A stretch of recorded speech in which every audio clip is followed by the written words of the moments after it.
responsáveis por identificar, por criar uma estrutura de identificação nessas glicoproteínas. Essa estrutura de identificação dessas glicoproteínas são fundamentais para que elas possam se alocar nessa parte, na membrana plasmática, na parte trans do complexo de Golgi, e as vesículas elas possam ser formadas e, consequentemente, essas pré-enzimas elas possam ser enviadas para os endossomos primários, tá ok? Então, ó, esse processo é chamado de endocitose, né? Então, todo o material que ele chega, né? Todo o material que ele chega à célula para ser digerido ou armazenado no complexo de Golgi, ele chega por um processo de endocitose. E esse processo de endocitose ele pode ser de três características: mediado por receptores de clatrina, que a gente já viu isso lá na aula de complexo de Golgi, mediada por caveossomos, que são estruturas presentes na membrana plasmática das células, e por fagocitose, que é quando você absorve estruturas maiores, certo? E elas são mediadas por receptores e filamentos de actina. E aí a gente vai ver um exemplo para cada um desses tipos de processos endocíticos. Então, o primeiro aqui é um processo endocítico mediado por receptores e clatrina. Se é um processo de endocitose, as partículas elas estão no meio extracelular. Então, na parede celular, na membrana celular, na membrana plasmática, não é isso? Dessas células, então vai ter a presença desses receptores. Essas membranas elas vão colocar à disposição esses receptores. Esses receptores vão receber esse material que vai ser englobado.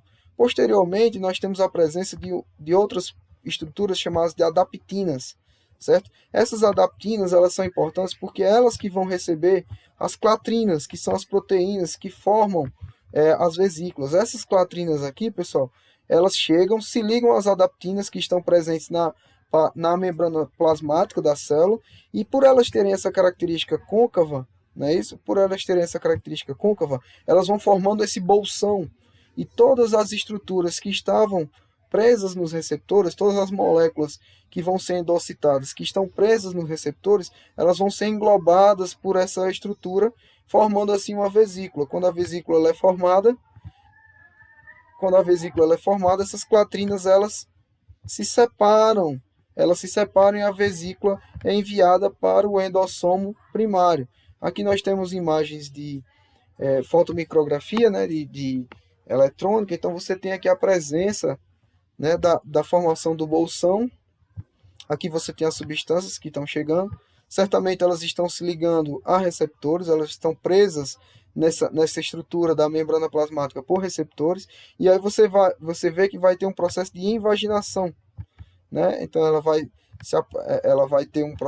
vai ocorrer uma depressão, e essa depressão vai fazer com que essa parte da membrana plasmática ela se feche. E aqui dentro vai ser liberado o material que foi endocitado. Consequentemente, as clatrinas que estão aqui fora, elas podem ser liberadas para formar novas vesículas. É importante a gente saber, pessoal, e é importante a gente se lembrar que as clatrinas elas servem apenas para formar as vesículas. Ela é como se fosse a forma que vai formar a vesícula.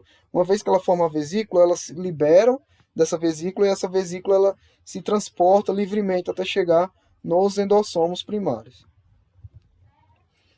Um exemplo importante é a endocitose de LDL. O LDL é uma lipoproteína de baixa densidade, né? É uma siglazinha que a gente usa nos pré-vestes, é logo Deus leva, né? Então a LDL é uma glicoproteína que transporta o colesterol, e é aquela glicoproteína que a gente chama de colesterol ruim, né? Então essa LDL, essa lipoproteína de baixa densidade, ela tem a capacidade de liberar colesterol nas tubulações circulares, né, do sangue, nos vasos, nos capilares, fazendo com que a gente tenha aquele processo de aterosclerose, que é quando você tem um entupimento dos vasos sanguíneos pelo acúmulo de gordura, tá ok? Então, essa LDL ela é formada por um composto proteico, certo? Por um composto proteico, uma cadeia polipeptídica, não é isso? Dentro aqui você tem colesterol, e aqui você tem estruturas, né, de fosfolipídios nessa parte mais cinza. Então, o que é que acontece? Quando o organismo, quando a célula ela necessita de colesterol para metabolizar esse colesterol e, e utilizar esse colesterol para várias outras funções, o que é que ela faz?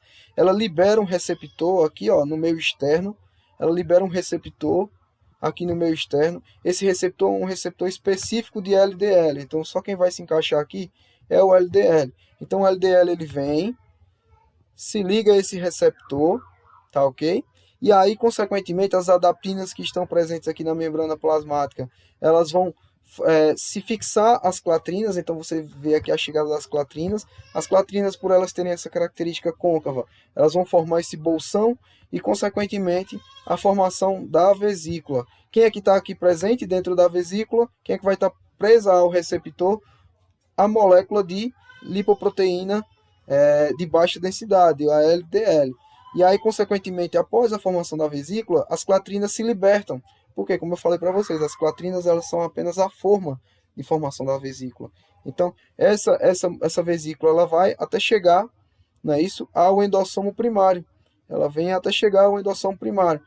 Ó, outra característica aqui. Esse receptor, pessoal, ele não vai ser processado. Só quem vai ser processado é a molécula de LDL. Então, esse receptor aqui, a parte da membrana que foi englobada pelo endossomo primário, que possui esse receptor, ela vai ser devolvida para a membrana plasmática, porque esse receptor ele vai ser utilizado na captação de uma nova molécula de LDL.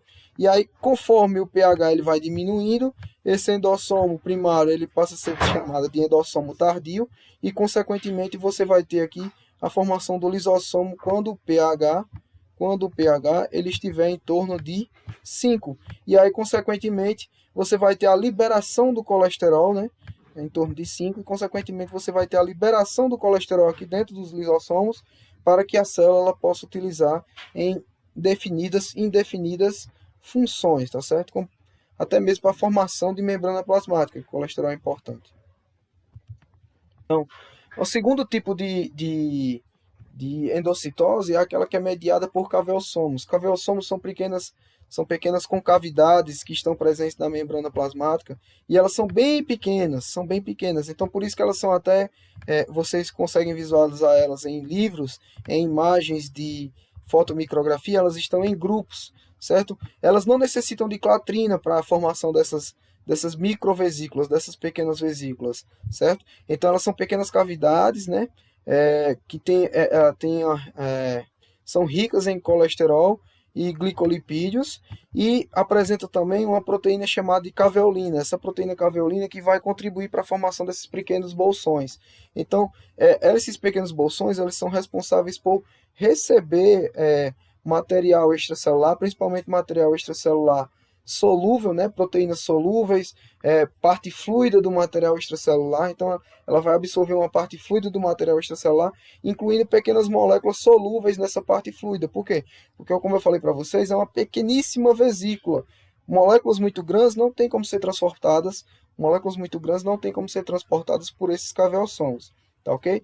Então, uma característica importante desses caveossomos é que eles não possuem receptores, certo? Eles não possuem receptores e eles não são mediados por clatrina. E, consequentemente, por não serem mediados por clatrina, eles são bastante menores, são muito menores do que as vesículas formadas por clatrina. Aqui você pode perceber em uma outra imagem de microscópio de varredura, esses caveossomos, uma vesícula formada a partir de caveossomos, e aqui você tem bem aqui, ó, uma vesícula formada por clatrina, tanto que você consegue visualizar certas estruturas aqui, parecendo uma colmeia, que nada mais são do que as clatrinas que ainda estão presentes nessa vesícula. Então elas ainda vão se soltar dessa vesícula. E aí, a partir de apenas uma pequena visualização de imagem, você consegue perceber o quão pequeno são essas vesículas formadas por caveossomos, em relação às vesículas formadas mediadas por clatrina. Aqui, por último, né, pessoal, nós temos o processo de endocitose, que é chamado de fagocitose. Esse processo de fagocitose ele é realizado através da atuação de receptores e filamentos de actina. Então, por exemplo, esse processo de fagocitose ele pode ter duas funções principais dependendo do tipo de organismo. Se for um organismo multicelular, for um organismo multicelular, essas estruturas fagocitárias, esse processo de fagocitose, ele vai estar muito aliado ao processo de defesa. Então, por exemplo, existem algumas células de defesa que estão presentes no nosso sangue, que são chamadas de fagócitos funcionais.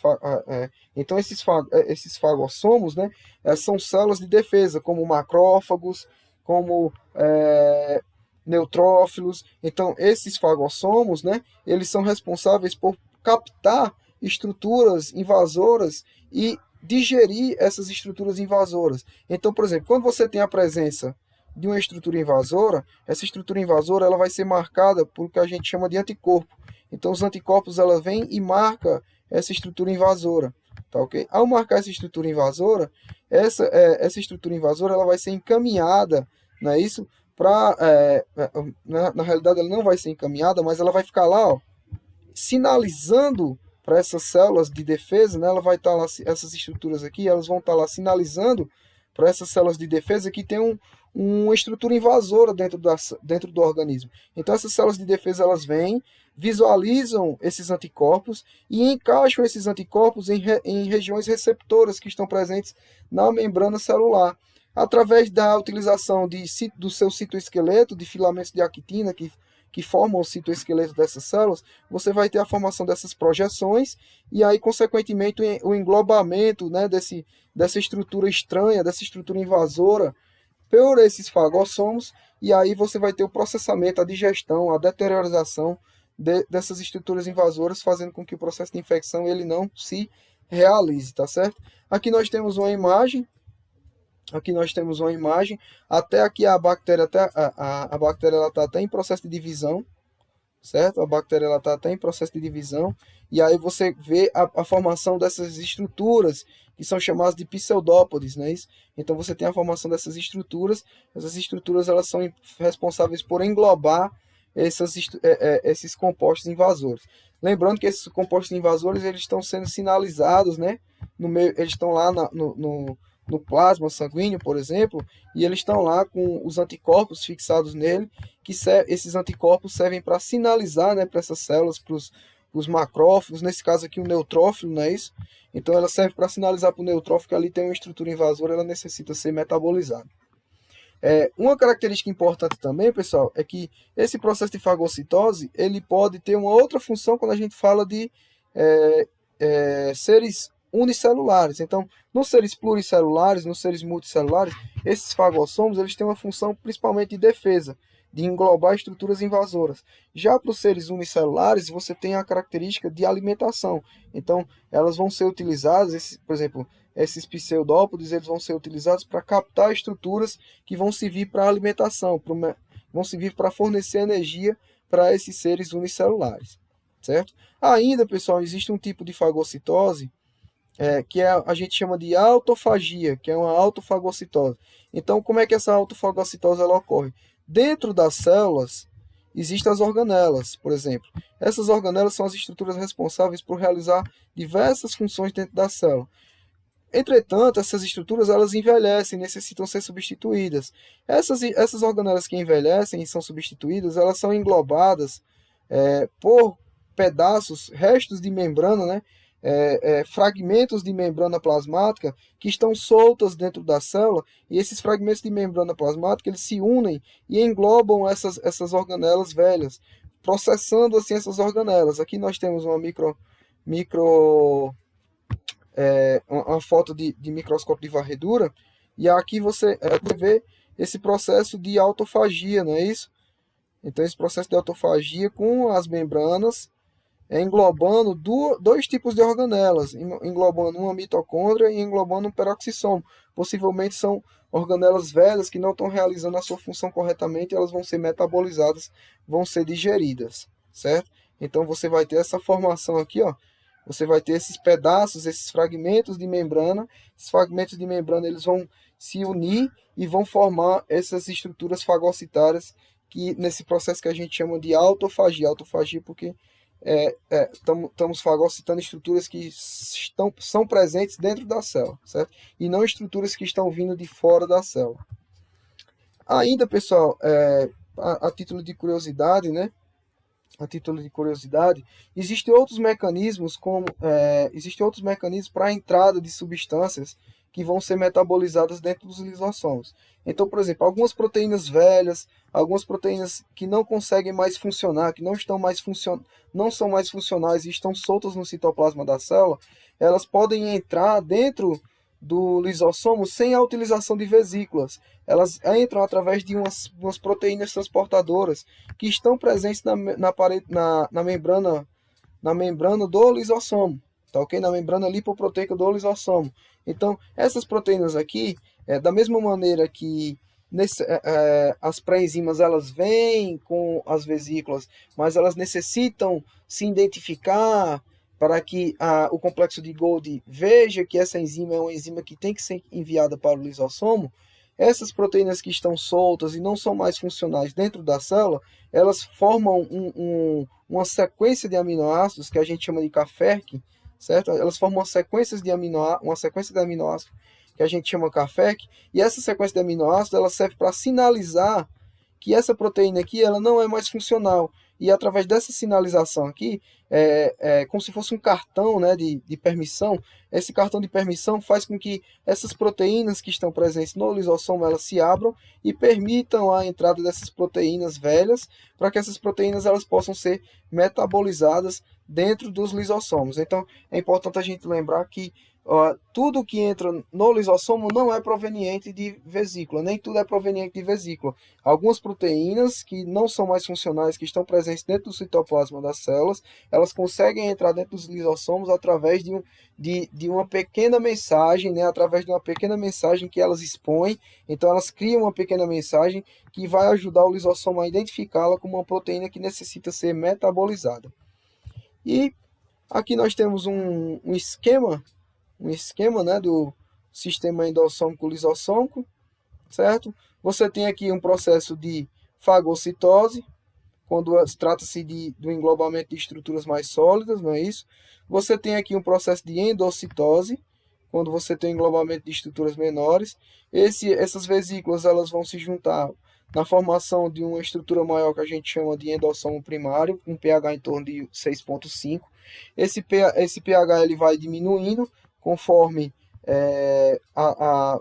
as bombas de hidrogênio elas vão atuando na membrana celular, na membrana celular dos lisossomos, certo? E aí esse pH vai diminuindo até que o endossomo ele chegue no pH de 6 e se torne um endossomo tardio. Lembrando que tanto o endossomo primário quanto o endossomo tardio, eles estão recebendo pré-enzimas do complexo de Golgi. Conforme as bombas de hidrogênio elas continuam a atuar, você vai ter a diminuição do pH desses endossomos tardios até um pH em torno de 5, que é quando você vai ter a ativação dessas pré-enzimas, e aí essa estrutura, essa organela, ela vai estar pronta para funcionar em seu processo de digestão celular, sendo chamada agora de lisossomo, tá ok? Ainda, né, a gente tem ainda o processo de autofagia, que é quando fragmentos da membrana plasmática eles se juntam e englobam organelas velhas, né, englobam estruturas maiores e velhas que não consigam funcionar corretamente, para que essas estruturas elas sejam metabolizadas. É importante a gente perceber nesse esquema que parte dessas estruturas que vão ser metabolizadas, né, produto dessa metabolização dessas estruturas mais velhas, por exemplo, aqui nós temos uma mitocôndria que ela foi metabolizada, então parte desse material que foi proveniente da metabolização, ele ainda pode ser enviado, né, isso para os lisossomos, para que sejam metabolizados de uma maneira mais refinada. E aí, por último, pessoal, eu queria falar que nem tudo que entra dentro do lisossomo ele é processado, porque existem algumas estruturas que não possuem, existem algumas substâncias que não possuem enzimas que são capazes de digeri-las. É o que acontece com aquele princípio da tatuagem, né? Então, quando você faz uma tatuagem, você está injetando tinta dentro das suas células. Essa tinta ela vai ser englobada, esse fragmento de tinta ele vai ser englobado pelos lisossomos, mas eles não vão ser digeridos. Por quê? Porque não existe nenhuma enzima específica para metabolização para a metabolização dessa tinta de tatuagem. E aí nós temos o princípio da tatuagem. Você vai ter aqueles pigmentos que não vão ser metabolizados e vão estar, e a célula vai, porventura vai ficar colorida, ela vai estar colorida agora, e aí você expressa aquela coloração, você expressa aquele desenho através da pele. Esse é o princípio da tatuagem. Isso ocorre porque a tinta presente no processo de tatuagem, ela não é metabolizada nos lisossomos da célula. Então a tinta aqui ela é englobada pela célula, certo? É enviada para os lisossomos, só que quando chega aqui nos lisossomos, elas não são metabolizadas porque não existe nenhuma enzima, nenhuma proteína capaz de metabolizar esse tipo de investida